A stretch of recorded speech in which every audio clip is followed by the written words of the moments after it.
Well, if you're watching this, then this means that it's finally done.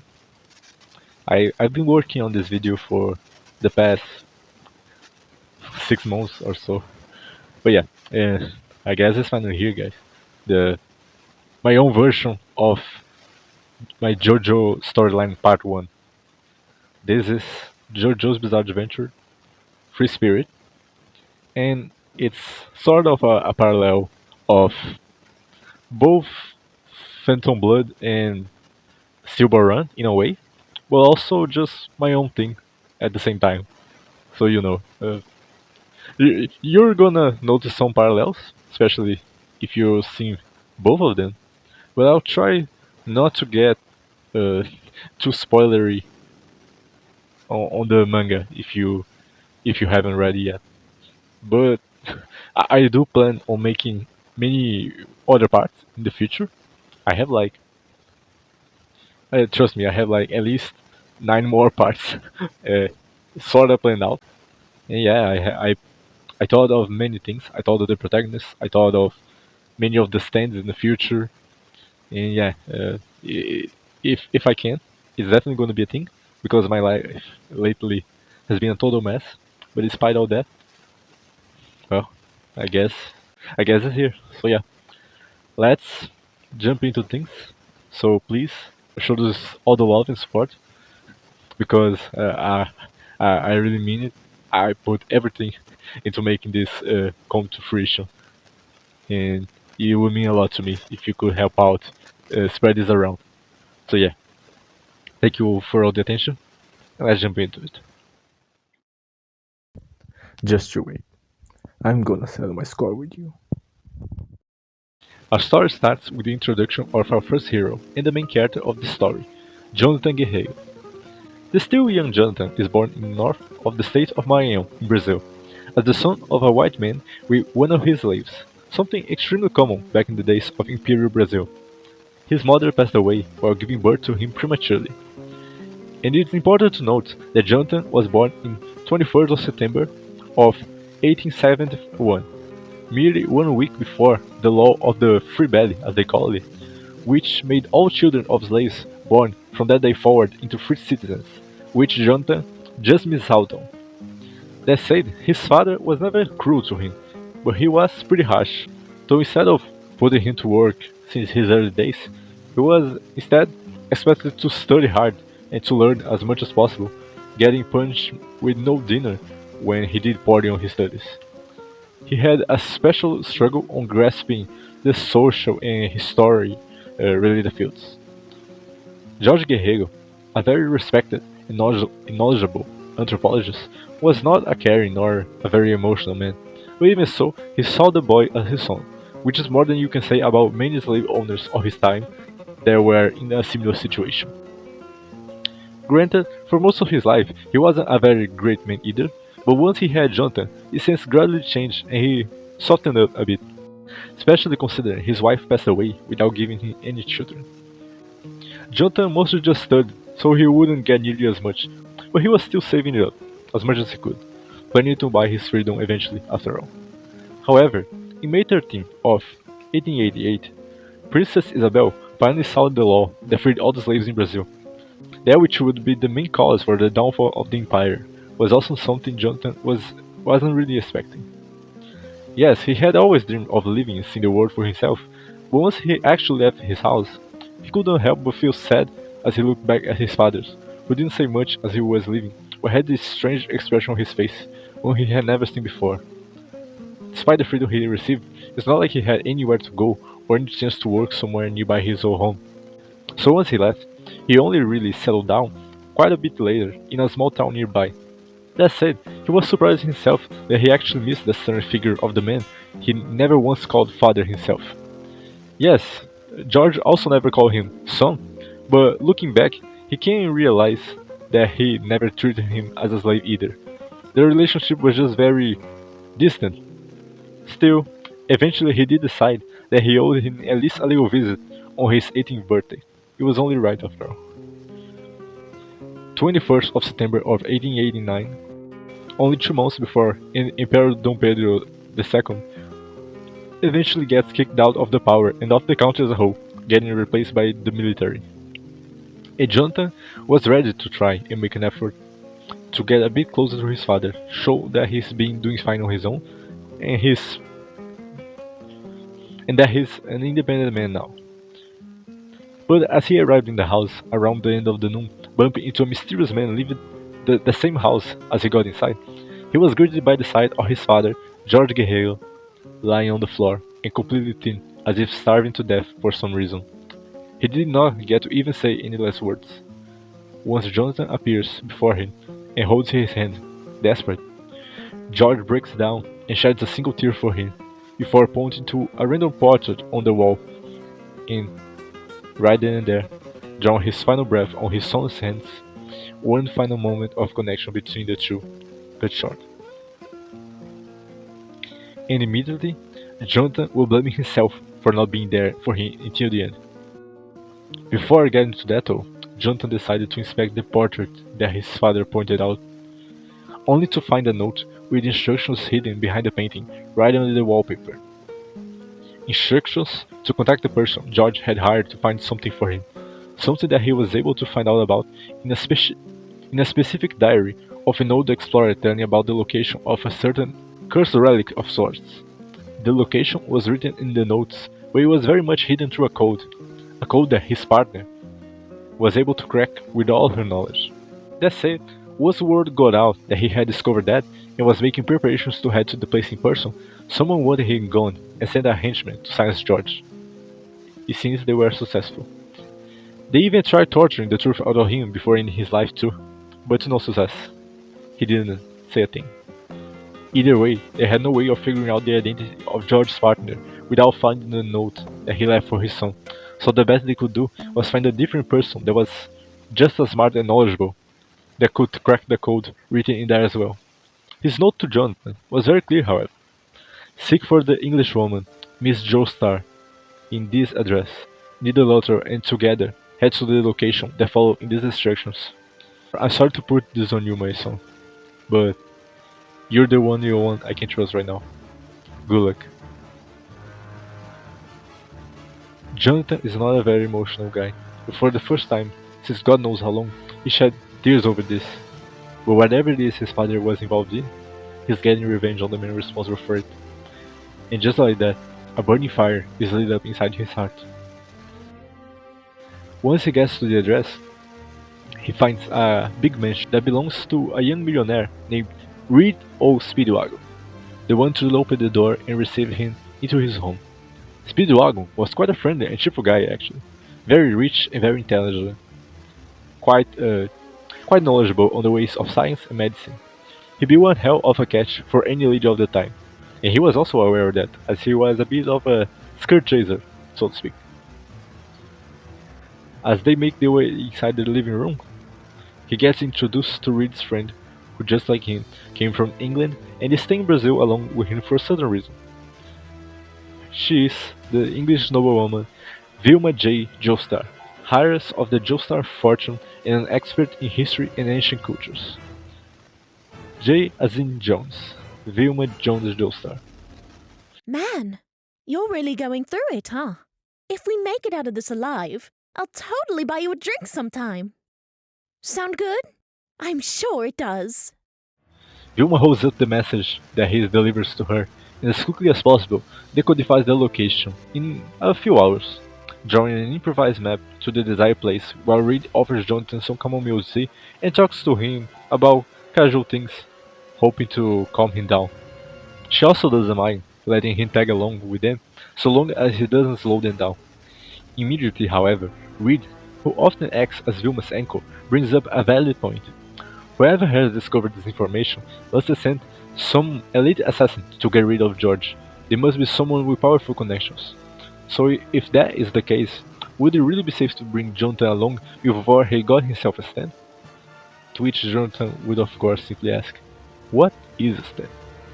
And thus they immediately departed to a quick detour before they go on their way.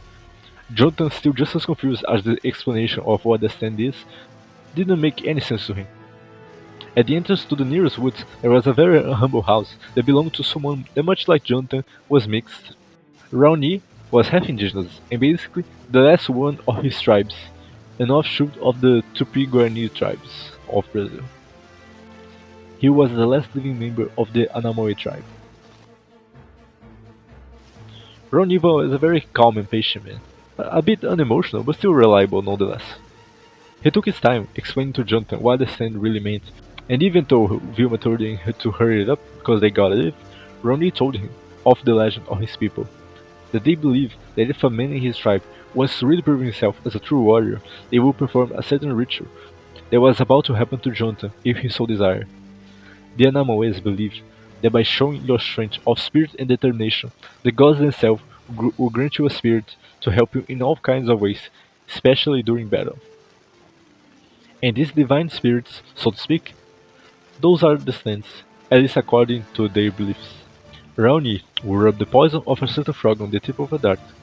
The frog was known as Jewel Frog, or as his tribe calls it, Kuyubotuveya, and is not known why exactly, but by eating a very fast and mysterious bug, and being the only frog quick enough to catch said bug, crystals started growing on his head after eating too many of those mysterious rock-like insects.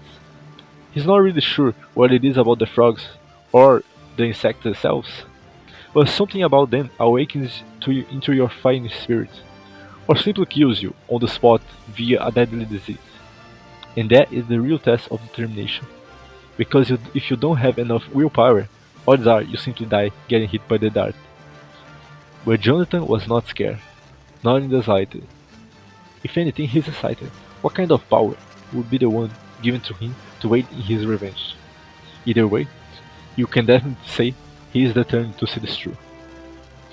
Vilma and Reed might have been a little bit worried that this was a terrible idea, but little hesitation coming from Jonathan, they had no choice but to let him try. And then the dart is blown towards his shoulder, and there it would immediately have a strange effect, making his veins swell temporarily, even gushing more blood than it should have been the usual. Even so, just as they get worried Jonathan wouldn't make it, the bleeding suddenly stops, and he gets up, a bit lightheaded, but gets up. And despite this being a very harsh and risky way of awakening to a stand, he actually made it. And as he's up, there's already a floating spirit behind him. His spirit, his very own stand, which will for now remain nameless. For now. And now that they sorted this out, they get right back on trying to get to the Veil. By now he's probably somewhere further ahead, along with someone who can decodify the notes on the diary, and that person would be another noble woman, one who came directly from Italy to Brazil, and her name was Diana Brando. Diana was born completely poor and her mother was constantly sick because of the poor treatment she got from Diana's father, until eventually she passed away and it was just the two of them. Her father, Dario Brando, did raise her, but also abused Diana in every way imaginable.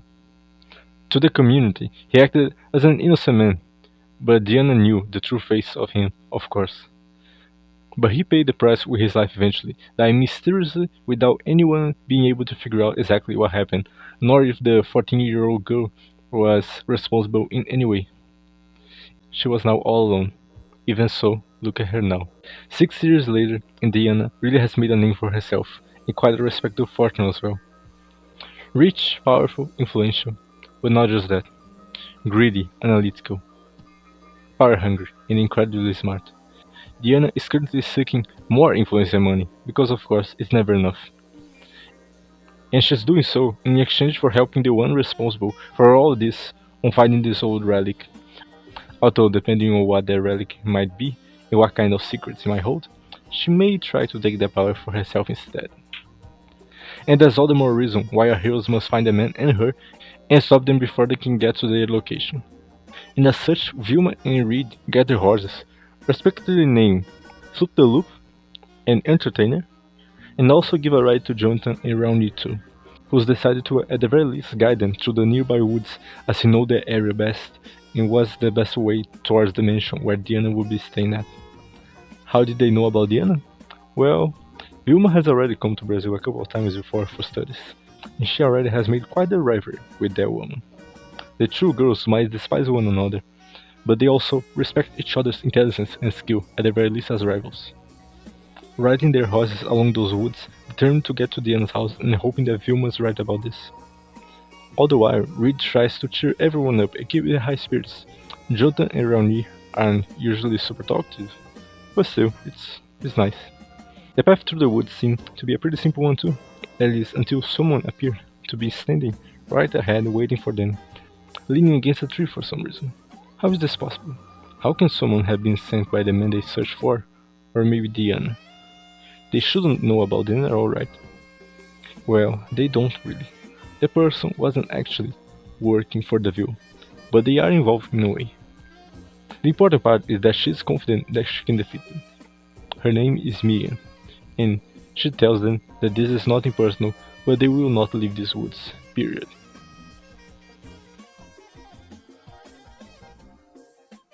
In Jonathan summons Tupan, however, it's completely still at the beginning.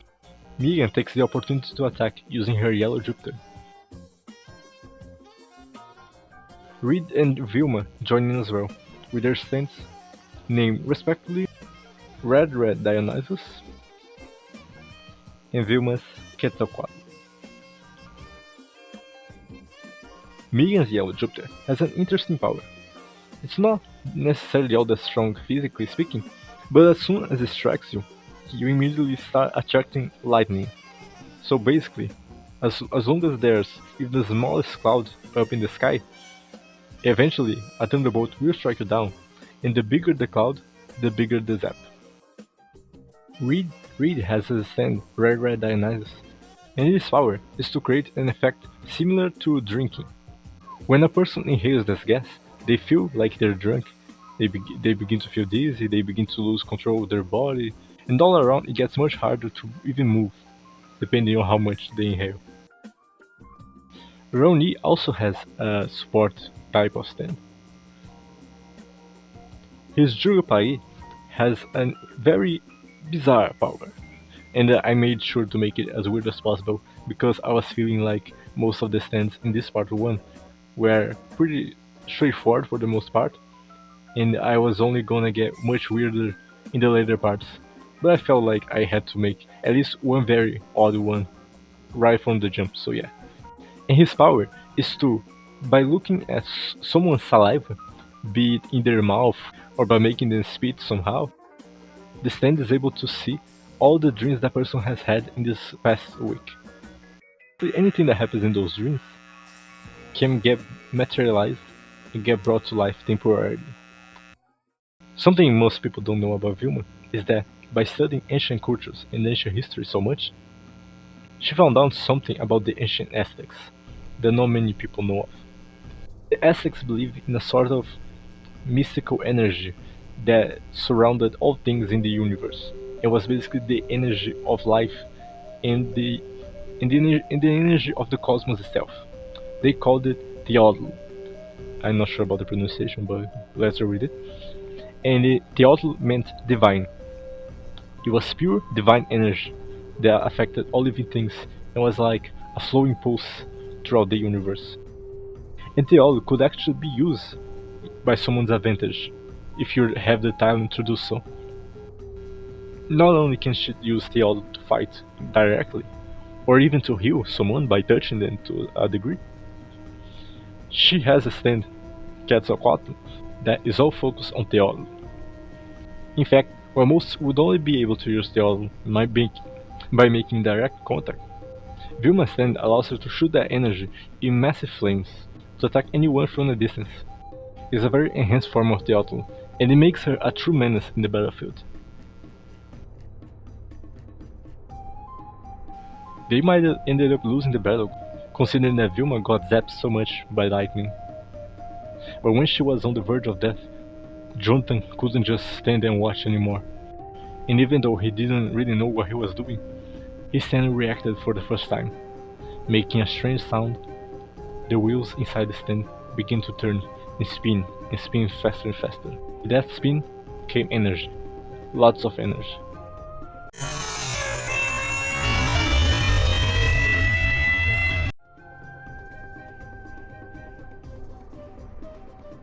So finally she got beaten, and they could continue on their journey. Ronnie had decided to stick around only until they make out of these woods, and then leave them to sort this out the situation on their own. But before that, he finds it important that Jonathan saying gets proper name as well. And well, Jonathan likes the suggestion he gave too, as multiple indigenous Brazilian tribes have one name for the god of thunder, Tupan. A fitting name considered Jonathan past the trial of Ronnie's tribe. Either way, they can now move along. As they're making their way through those woods, Vilma's bombarding Jonathan with fascinating questions, such as what would the chance be of a swallow migrating with a coconut to the south, until they hear something moving nearby some bushes. As they stop and stare, they make eye contact with a deer, and a very strange one at that, with branches full of leaves instead of horns. They, however, did not have time to watch the beauty of the creature. As they immediately got frightened, the group would be surprised by the branch of a random tree nearby getting swallowed up inside the tree's trunk. And then, all of a sudden, a whole new branch pops up, lurking like a spear that almost landed and tore one of their horses' legs. Unfortunately for them, this deer is actually a stand user as well, and also unfortunately for them, its range isn't limited to one tree at a time, but to all trees inside this area. That is the power of his stand. That is the power of the stand, Cernunnos Green.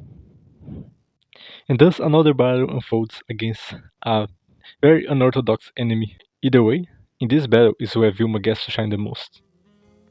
Especially consider that the Teotl energy comes from the nature and the earth, so being in a forest, standing on the ground, so being in the woods, surrounded by grass, feeling the sunlight, and with a strong wind blowing, these are the perfect conditions for her to use her stand to the maximum potential. In fact, all of those things boost the power of his stand. Likewise though, if she's in a situation where she's in a completely enclosed space, completely sealed off by nature, then yeah, her Teotl gets much weaker immediately.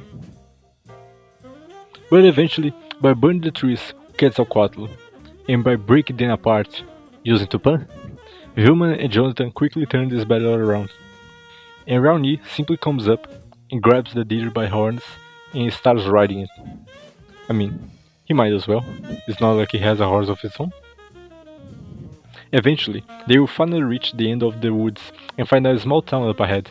The town was on a hill, and on top of the hill, a big mansion. This is as far as Ronnie will go. He already risked his life plenty in the small time he spent with them. After all, he can feel the danger coming off from whatever it is they got themselves into. But before leaving, he asks that Jonathan spits on the floor for him. A very strange request to say out loud. Either way, it's not like either way, it's not like Jonathan has much to lose, so a little hesitantly he does so. And using his stand, the man will leave him with a parting message. In, th- in this ring, you are hunting a wild animal, and on trying to hunt it down, you keep shooting and shooting your gun, and you shoot so much that it starts catching fire, and the fire goes on you next. This dream is very straightforward, would you say? Dreams often have a power to warn us about the future. No need to materialize it. Though I wonder if you're even willing to listen. And with that, Ronnie will smile wryly and simply turn back around, leaving the tree to figure this out on their own for now. It's their problem after all, not his. While that was going on, an old man with cold cruel eyes is complaining that Diana is taking a really long time to figure out the code on the notes that he's taking. That man is an old assassin called Francis DeVille, and he was sent by someone else to eliminate George. Diana simply keeps working, holding herself back from attacking this man right here and now. Fortunately for him, she can already imagine that he could probably have allies waiting around if she were to do something to him. And even though she's a stand user, she rather act when she feels more secure of her chances of victory. And Francis will continue putting pressure on her, but he was not overly worried. After all, he knew that the man who hired him also had two more stand users placed on watch for anyone suspicious around the house. As the two mysterious figures approach from different sides of the city, Reed will be trying to hold a conversation with Jonathan. Unfortunately for him though, he doesn't seem too excited about it, mostly because he's completely focused on his goal. That doesn't mean he's trying to be rude to Reed or anything, he's just a bit dry in his replies. Although before Reed could get an answer about which kind of girl he likes the most, they end up they didn't end, they end up getting interrupted. As he stood confident in front of them, someone sneaked up from behind. This one way more intimidating. He was wearing the clothes of a cangaceiro, mercenaries from the old Brazilian northeast. Some of them stole from the poor, but even around this time, more and more bloodthirsty indiscriminate killers were starting to pop up as cangaceiros. Narciso has a stand called Venus Boy, and Romulo has the stand Life of Mars.